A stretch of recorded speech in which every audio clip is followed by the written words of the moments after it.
Pakistani shocked, carpet bombing शुरू और मोदी जी सिर्फ आप ही बचा सकते हैं। तो भाई पाकिस्तानी मीडिया कह रही है कि मोदी जी आप ही बचा सकते हैं, और अब सुनने में ये भी आ रहा है कि कारपेट बॉम्बिंग जो है वो तुर्की के एरिया में भी हो रही है।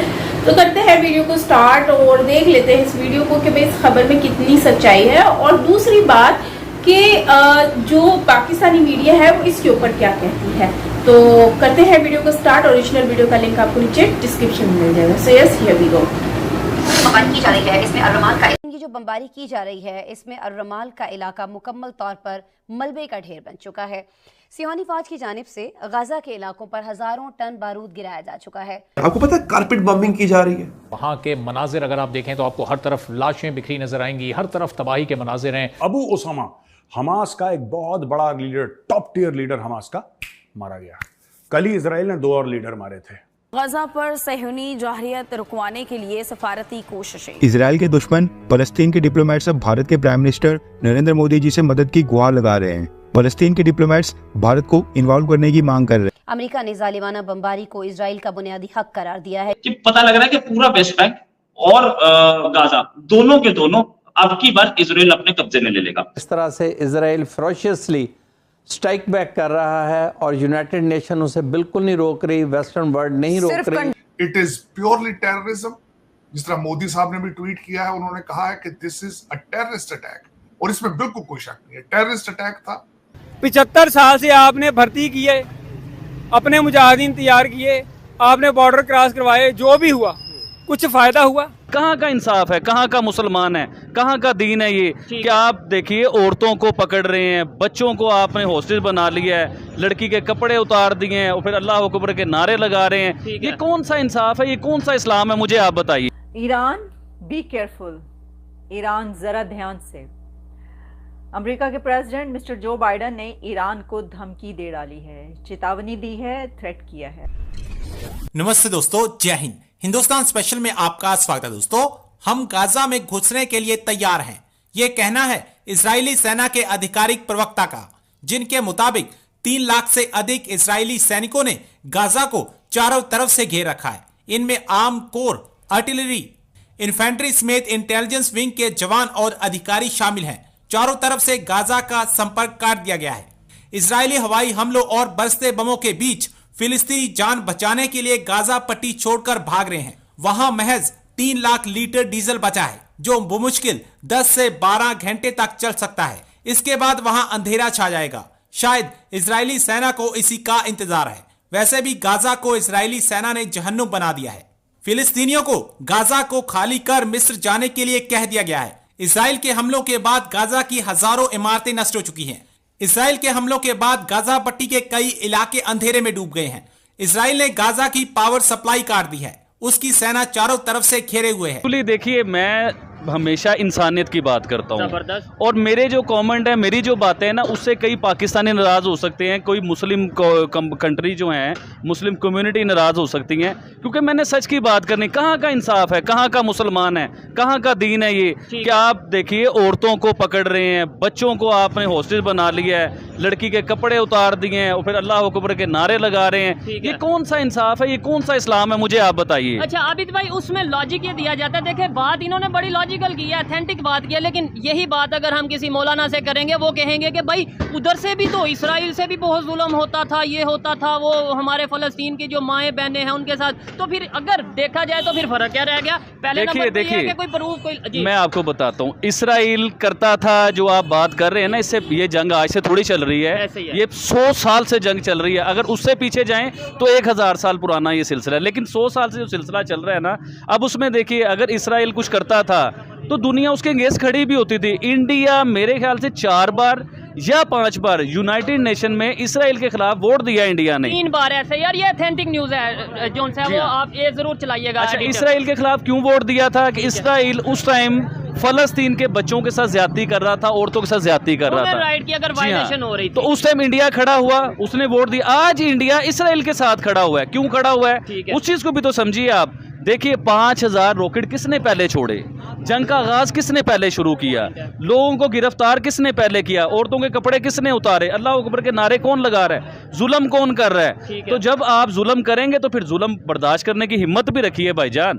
अगर मैं ऐसी बात करता हूं तो मेरे पर फतवे लगते। निहत्ते जो सिविलियन थे जिनके पास दे वर नॉट आर्म्ड और जिनका कोई फॉरेन पॉलिसी डिफेंस पॉलिसी के साथ उनका कोई रिलेशनशिप नहीं है, उनको निशाना बनाया गया और जाके वहां पे 900 लोगों को बुचर किया गया है। मैं समझता हूँ ज्यादती, ये मैं इस पे मैं कंडेम करूंगा इस चीज को। ये ना तो ये इस्लाम है और ना ही ये ह्यूमन बिहेवियर इस तरह होना चाहिए। It is purely terrorism. जिस तरह मोदी साहब ने भी ट्वीट किया है, उन्होंने कहा है कि this is a terrorist attack और इसमें बिल्कुल कोई शक नहीं है, टेररिस्ट अटैक था। और जिस तरीके से उसके ऑप्टिक्स आए हैं, लोग देख रहे हैं, खवातीन को, बच्चों को जिस तरीके से टारगेट किया जा रहा है, ज्यादती है। और दूसरा, मैं as an observer, as a political scientist ये कहूंगा कि इसमें नुकसान अब दूसरी साइड पे भी सिर्फ सिविलियन का होगा। ये तो मैं ज्यादातर दुनिया के अंदर इस वक्त इस्लाम और ये रेडिकलिज्म और ये सारी चीजें बहसीते कारोबार हो रही है। ये कारोबार है, दूसरी साइड पे भी मारे जाएंगे तो इनोसेंट सिविलियन मारे जाएंगे और लार्जर तादाद में मारे जाएंगे क्योंकि इनकी कैपेसिटी और एबिलिटी नहीं है टू डिफेंड देमसेल्फ। अब आप देखें, अटैक करने वाले मोटरसाइकिलों पे लोग बैठे हैं, कोई ट्रेंड नहीं है, सोल्जर्स नहीं है, पैराग्लाइडिंग के जरिए अटैक कर रहे हैं, पूर उनकी सारी ट्रेनिंग है, ये जो कुछ भी है। अब दूसरी साइड पे जब एक ऑर्गेनाइज आर्मी, एक जो कि वेल इक्विप्ड है और दूसरा ट्रेंड है और कैपेसिटी रखती है, एबिलिटी रखती है, जब वो ऑपरेशन करेंगे तो ये किस तरह अपने आप को बचा पाएंगे। ज्यादती की है इन्होंने, इंसानियत के साथ ज्यादती की है, अपने फलस्तीनियों के साथ ज्यादती की है, इन्होंने जूइश स्टेट के साथ ज्यादती की है। इसको जितना भी कंडेम किया जाए अंबर, मैं समझता हूँ इसको करना चाहिए। और इस वक्त मैं, बल्कि ये मेरी ख्वाहिश होगी कि मुसलमान जो है, बजाय कि इस पे इस वक्त तक तो देखा जाए तो बड़े कम ममालिक हैं जो इसकी सपोर्ट में निकले हैं, लेकिन उनको चाहिए कि टेररिज्म के खिलाफ अपनी आवाज बुलंद करें और सारे इसको कंडेम करें और इसराइल को सपोर्ट करें और हमास या इस तरह की चीजों को मेरे ख्याल में इस तरह खुला नहीं छोड़ना चाहिए जिस तरह वो कर रहे हैं। ज्यादती की उन्होंने। इनफैक्ट यूएई पहला इस्लामिक कंट्री बना है जिसने इजराइल के समर्थन में आगे आकर बोला है।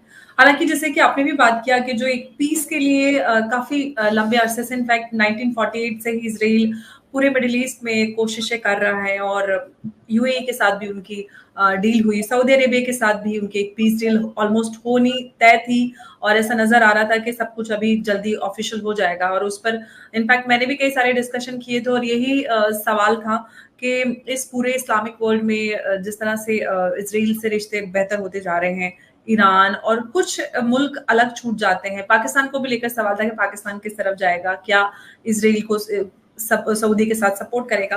तो सवाल इसको लेकर भी उठ रहा है। दरअसल कई सारी रिपोर्ट्स हैं, कोई कहता है ईरान इसके पीछे है, कोई कहता है टर्की है, कई सारी रिपोर्ट्स हैं। आपको क्या लगता है आखिर किसकी ये पूरी बनाई हुई खिचड़ी है, कौन है इसके पीछे? इसके पीछे देखें, अगर मैं बताऊं इसको कि ईरान के वैसे यूनाइटेड नेशंस के अंदर जो उनका रिप्रेजेंटेटिव है यहाँ न्यूयॉर्क में, उन्होंने कहा कि हम इसमें इन्वॉल्व नहीं है। लेकिन मुझे ये बताएं, $100 मिलियन एक साल का हमास की फंडिंग करता है ईरान जो है, और दूसरा उनके मुसलसल एक दूसरे के साथ रवाबत है। दूसरा आपको यहाँ पे ये भी बताना चाहूंगा कि सीरिया के ऊपर 200 से ज्यादा इजराइल ने एयर स्ट्राइक्स की हैं। किस वजह से की है?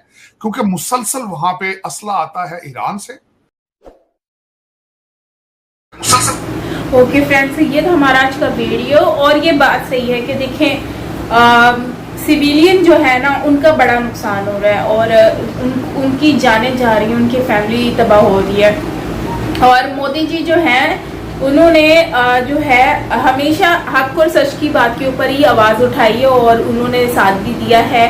और यहाँ पे अब मुस्लिम, क्योंकि मुस्लिम कार्ड होगा तो उसके लिए अब सब यही समझते हैं, क्योंकि जो भारत में वो तो फिर सपोर्ट करते हैं मोदी जी को। लेकिन प्रॉब्लम यह है कि दूसरी कंट्रीज में, क्योंकि उनके अगेंस्ट ये बातें फैलाई गई हैं कि मोदी जी जो हैं वो मुस्लिम्स के अगेंस्ट हैं, वो मुस्लिम को सपोर्ट नहीं करते और मुस्लिम्स का जीना हराम किया है और वो दुश्मन है। तो अब वहीं पर ये बात आती है कि स्टार्टिंग तो अब अगर मोदी जी हैं, पूरी दुनिया उनके साथ खड़ी है इजराइल के साथ, तो इसका मतलब ये है कि हमस ने पहले स्टार्ट किया ना। पहले वो कहते हैं ना जितनी चादर है उतना ही पाँव फैलाओ। आपके पास इतने सोर्सेज नहीं हैं, आपको मालूम है इजराइल के पास सोर्सेज हैं, उनके अच्छे टर्म्स एंड कंडीशन है, आपने फर्स्ट स्टार्टिंग क्यों लिया? हाँ, इजराइल अगर करता तो आप इनोसेंट होते, आपकी सपोर्ट में सब खड़े होते, लेकिन आपने स्टार्ट लिया, आप आगे आए, आप कमजोर थे, उसके बावजूद आप आगे आए हो, आप आगे आके उनसे लड़ रहे हो, उनको छेड़ रहे हो, तो डेफिनेटली। और फिर उसके बाद उनकी जो लेडीज हैं उनके आप कपड़े उतार के नाम, मतलब इतनी अफसोस की बात है कि उनको जो है आप लाश को लेकर घूम रहे हो। मतलब ये कहाँ का इंसाफ है? एक औरत के एक बाल जो होता है ना वो भी नजर नहीं आना चाहिए, ये इस्लाम में है। तो आप कैसा इस्लाम फॉलो कर रहे हो? आप उसकी पूरे कपड़े ही उतार रहे हो, आप बाल नहीं दिखाना चाहिए, लेकिन आपने तो उसके पूरे कपड़े ही उतार के उसको नंगा करके उसकी लाश की बेहुरमती करके उसका मजाक बना दिया। मतलब इससे बड़ी और क्या शर्मनाक बात होगी कि जो है एज बीइंग मुस्लिम, और आप मुस्लिम पता ही नहीं है कि इस्लाम में एक्चुअली आपको बताया क्या गया है और लेडीज़ की कैसे रिस्पेक्ट करनी है, तो अब वो लोग ये कर रहे हैं। तो हालांकि बहुत सारी कंट्रीज ऐसी हैं जहाँ पे लेडीज़ को बहुत रिस्पेक्ट मिलती है, लेकिन कुछ हैं ऐसे भी लोग, पता नहीं कैसी हरकतें कर जाते हैं। मतलब कोई सोच के भी हैरान होता है ना। आप एक छोटे बच्चे को भी नंगा लेकर बाहर जाओगे ना तो शर्म आती है। तो आप एक लेडी जो है, यंग लेडी को जो है वो आप विदाउट ड्रेस जो है वो उसकी लाश को लेकर, बॉडी को लेकर जा रहे हो, तो क्या उसकी रूह कितनी तड़पेगी। तो मुझे तो बड़ा ही दुख हो रहा है, लेकिन आई थिंक कि अब देखते हैं क्या होता है। लेकिन मोदी जी जिस तरह से सपोर्ट में आए हैं ना, तो अब कुछ डिफरेंट होगा। देखना ये है कि मोदी जी उनकी सपोर्ट किस हद तक करते हैं। तो डेफिनेटली वो हमस के लोगों के लिए भी कुछ करेंगे, लेकिन जाहिर सी बात है नॉर्मल लोग भी होंगे उनके लिए कुछ ना कुछ तो वो बात करेंगे, लेकिन जाहिर सी बात है क्या हमस के अगेंस्ट तो खड़े होंगे, क्योंकि उन्होंने जो एक्शन लिया स्टार्ट किया है। तो अब देखते हैं क्या होता है। फ्रेंड्स, इसके ऊपर आप क्या कहेंगे कमेंट में मुझे ज़रूर बताइए। तो मिलते हैं नेक्स्ट वीडियो के साथ। Take care.